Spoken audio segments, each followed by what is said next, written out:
नमस्कार. मी त्र्यंबक कापडे आणि आपण पाहत आहात त्र्यंबक कापडे डिजिटल. मित्रांनो, महाराष्ट्राच्या सत्ता कारभारात सध्या एक असा निर्णय गाजतोय ज्यामुळे मुख्यमंत्री आणि मंत्र्यांच्या अधिकाराचं गणितच बदलू शकतं. विषय असा आहे, मुख्यमंत्री देवेंद्र फडणवीस आता मंत्र्यांचे निर्णय बदलू शकणार का? आणि तसं असेल तर महाराष्ट्रात मुख्यमंत्री आधीपेक्षा जास्त पॉवरफुल झाले आहेत का? हा निर्णय आणि अधिकार नेमका काय आहे हे आधी समजून घेऊ. त्यामुळे व्हिडिओ शेवटपर्यंत नक्की पहा.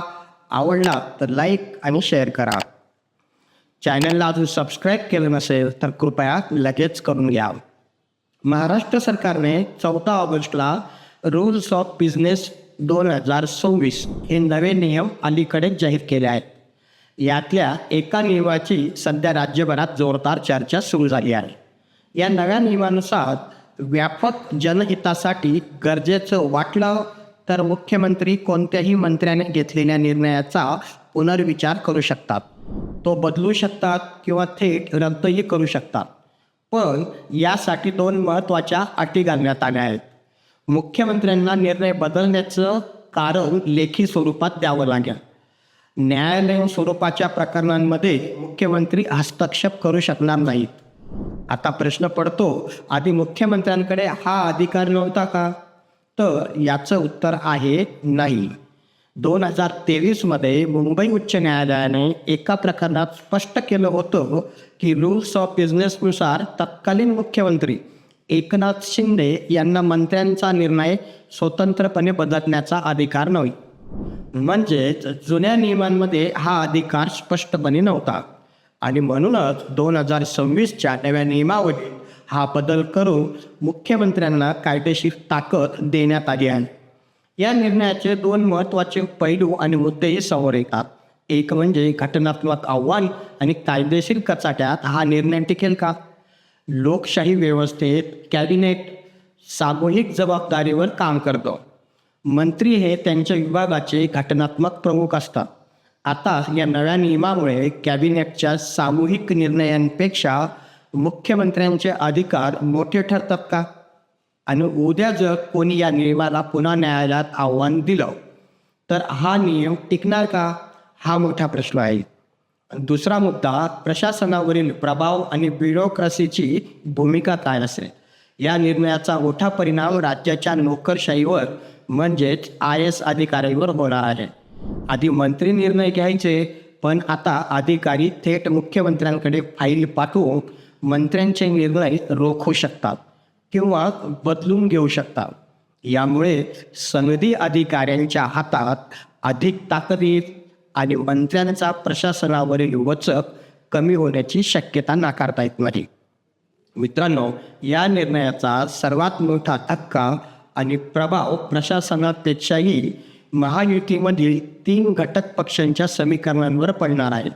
महाराष्ट्रात सध्या एकाच पक्षाचं नाही तर भाजप, शिवसेना शिंदे गट आणि राष्ट्रवादी काँग्रेस म्हणजे अजित पवार गट या 3 प्रमुख पक्षांचं युती सरकार आहे.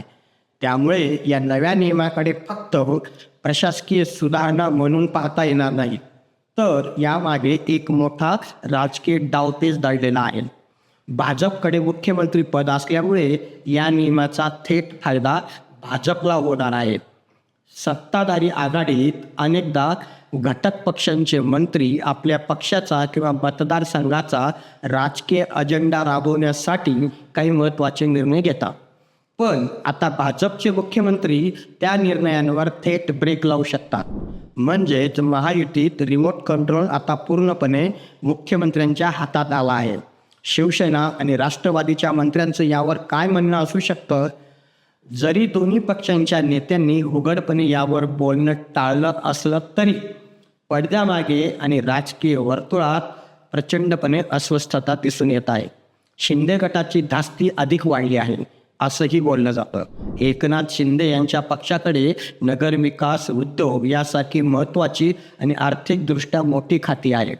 जर उद्या शिंदे गटाच्या मंत्र्याने घेतलेला निर्णय मुख्यमंत्र्यांनी जनहिताच्या नावाखाली रद्द केला तर शिंदे गटाच्या मंत्र्यांचे अधिकार मर्यादित होतील. आणि अजित पवार गटाची चिंता काय आहे? अजित पवार गटाकडे अत्यंत महत्त्वाची खाती आहेत. अजितदादांच्या कार्यपद्धतीनुसार ते आपल्या खात्यात पूर्ण स्वायत्तता पसंत करायचे. पण या निर्णयामुळे मुख्यमंत्र्यांना त्यांच्या खात्याच्या फाईल्सही थेट मागवण्याचा अधिकार मिळाला आहे. त्यामुळे राष्ट्रवादीच्या मंत्र्यांच्या निर्णयाची क्षमतेवर अंकुश लागू शकतो. मित्रपक्ष आणि इतर घटकांची भूमिका काय हेही समजून घेतलं पाहिजे. महायुतीमध्ये फक्त हे 3 मोठे पक्षच नाहीत, तर रिपब्लिकन पार्टी ऑफ इंडिया म्हणजे आठवले गट, जनसुराज्य शक्ती, प्रहार यासारखे छोटे घटक पक्षही सोबत आहेत. घटक पक्षांचे आणि त्यांच्या स्थानिक नेत्यांचे मूळ बनणं आहे की युती सरकारमध्ये प्रत्येक पक्षाच्या मंत्र्याला स्वतःच्या धोरणानुसार काम करण्याची मोकळीक असायला हवी. जर मुख्यमंत्र्यांनी प्रत्येक निर्णयात हस्तक्षेप केला तर युती धर्माचा समतोल बिघडू शकतो. प्रतिपक्षातील आणि राजकीय विश्लेषकांचा दावा असा आहे की हा नियम घटक पक्षांचे पंख छाटण्याचा आणि त्यांना मुख्यमंत्र्यांच्या दबावाखाली ठेवण्याचा एक सनदशीर मार्ग आहे. उद्या जर एखाद्या घटक पक्षाच्या मंत्र्याने भाजपच्या राजकीय धोरणाविरोधात निर्णय घेतला तर मुख्यमंत्री लेखी कारण देऊन तो निर्णय क्षणात रद्द करू शकतात. म्हणजेच आघाडी सरकार असूनही कारभार मात्र एकला चालोरे पद्धतीने चालणार असाच याचा सरळ अर्थ निघतो. राजकीयदृष्ट्या याचं काय परिणाम होतील? समजा महायुती सरकारमधल्या एखाद्या घटक पक्षाच्या मंत्र्याने आपल्या खात्याचा एक निर्णय घेतला, पण मुख्यमंत्र्यांना वाटलं की हा निर्णय जनहिताच्या किंवा सरकारच्या धोरणाच्या विरोधात आहे, तर फडणवीस तो निर्णय बदलू शकतात.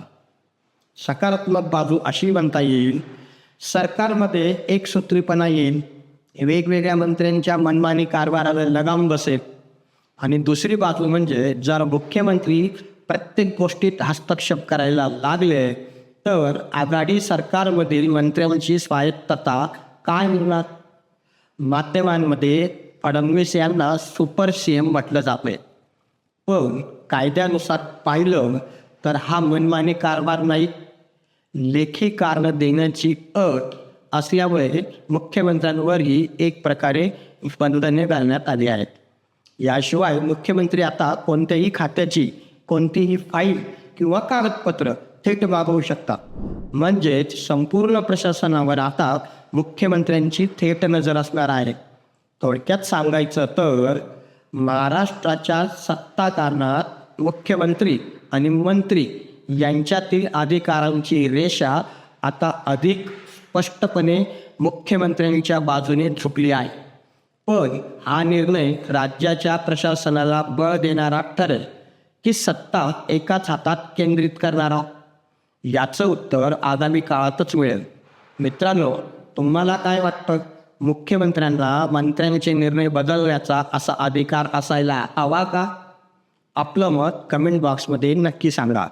व्हिडिओ आवडला असेल तर लाईक करा, शेअर करा आणि त्र्यंबक कापले डिजिटल या चॅनलला सबस्क्राईब करायला विसरू नका.